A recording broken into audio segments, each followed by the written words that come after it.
지금 시각은 7시 27분입니다. 러시아의 우크라이나 침공 사태로 우리나라 정부도 서방 국가들과 러시아 경제 제재에 동참하기로 했습니다.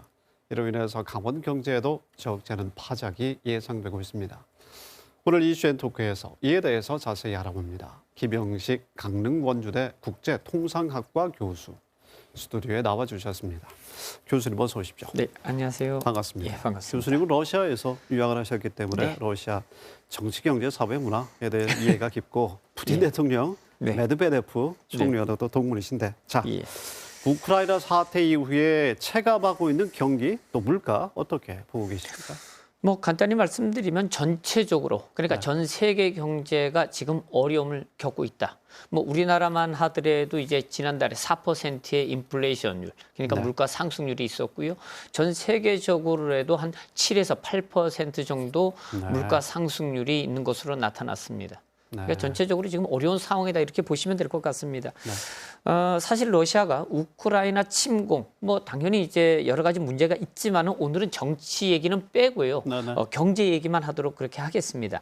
러시아에 대한 이제 경제 제재가 시작이 됐고요. 그것으로 인해 가지고 천연가스, 원유 가격이 엄청 올랐습니다. 네. 뭐 우리도 일단 체감하고 있다시피 경유, 휘발유 가격이 많이 그러게 올랐잖아요. 말입니다. 네. 예, 앞으로 천연가스도 많이 오를 것으로 생각합니다. 네. 유럽 전체도 미국도 8% 지난달에 그리고 유럽도 평균적으로 7.5%의 물가 상승률이 나타났습니다. 그 이유는 지금 말씀드린 대로 천연가스, 원유 이런 것들이 러시아로부터 이제 공급이 일부 중단되면서 나타난 현상들이거든요.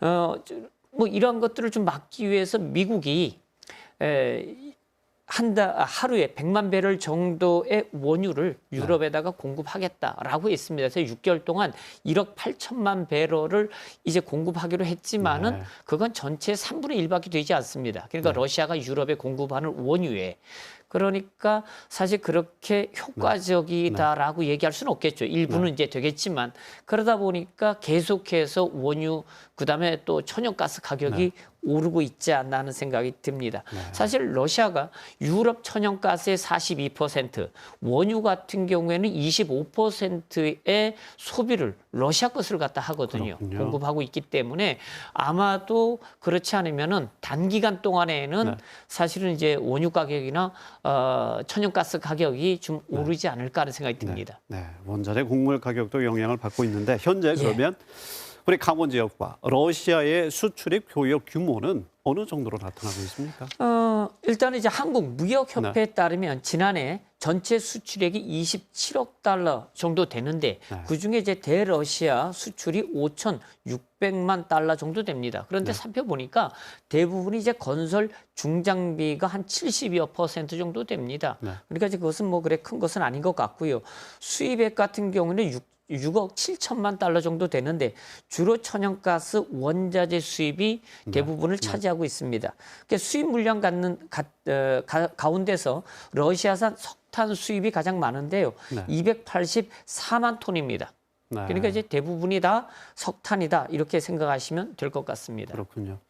자, 코로나19 상황에 따라서 연말이나 후반기에 동해 속초항, 자르비로 블라디보스토크 항간에 재취항 계획도 지금 나와 있는 상태인데요. 이거는 어떻게 될까요? 뭐 사실 이제 1999년도 그러니까 2000년부터 속초항에서 자르비로항을 연결하는 북방 항로가 처음 개설됐습니다.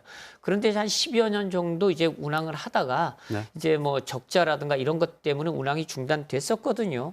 그 이후로 이제 속초시 입장에서는 자르비로를 연결하는 노선을 다시 한번 열어보려고 노력을 했습니다. 그래서 올해 한번 좀 해보려고 했는데 지금과 같은 상황이라고 하면은 다시 항로를 개설하는 것은 어렵지 않을까 하는 생각이 들고요.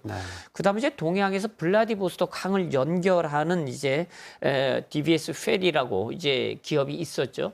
지금 현재는 이제 일정 기간 동안 이제 중단을 선언했습니다. 그럼에도 불구하고 동해항에서 블라디보스토크를 연결하는 이제 컨테이너 항로를 또 운항을 하려고 준비를 하고 있었거든요.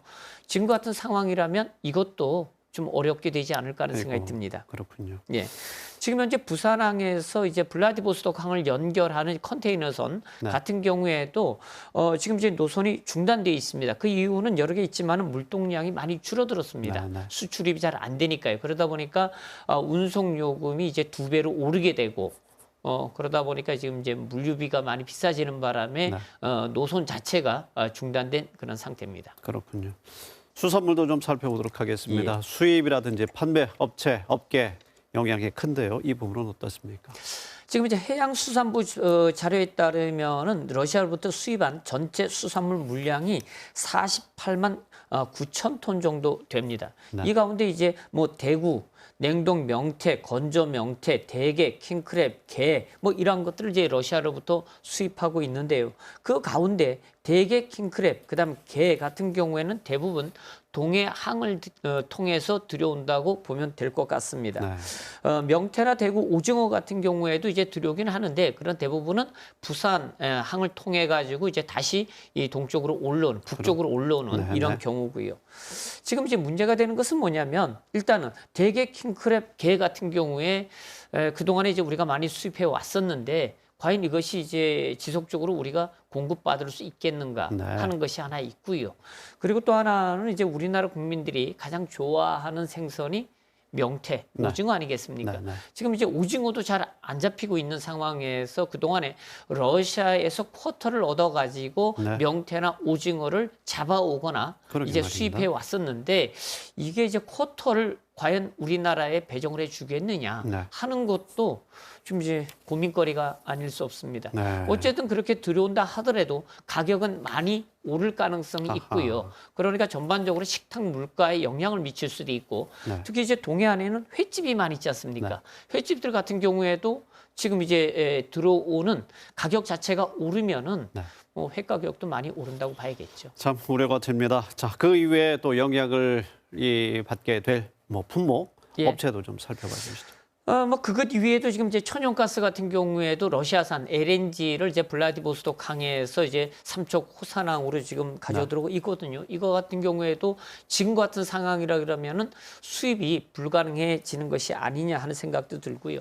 그다음에 시멘트 업계 같은 경우에도 지금 무연탄을 원료로 쓰고 있는데 연료로 쓰고 있는데 무연탄 같은 경우에도 러시아산이 많이 들어오는데 네. 이것도 가격이 인상되거나 아니면 수입을 하지 못하게 되면 호주산을 갖다 써야 되는 이런 것도 있고요. 또 목재도 많이 수입합니다. 목재 같은 네, 경우에도. 근데 목재도 지금 이제 수입을 못하게 되면 대책을 세워야 되지 않을까 하는 생각이 듭니다. 자, 강원도가 특별 자금을 피해 업체에 직접적으로 지불한다는 발표도 예. 있었는데요. 자, 정부의 대처 무엇이 필요한지 끝으로 좀 말씀해 주시면 아직 뭐 좋겠습니다. 구체적으로 나와 있는 것은 없고요. 정부나 지방자치단체들이 어쨌든 러시아와 교역하고 있던 이런 기업들에 관해서는 노선이 정상화될 때까지 피해 네. 규모에 따라 특별 자금을 지원하겠다 얘기를 했고요. 이것뿐만 아니라 제 생각에는 이제 운영비라든가 저리 자금 대출을 받을 수 있도록 하는 것 이러한 것도 필요하지 않을까 하는 생각이 듭니다. 알겠습니다. 김영식 교수님 오늘 도움 말씀 고맙습니다. 네, 감사합니다.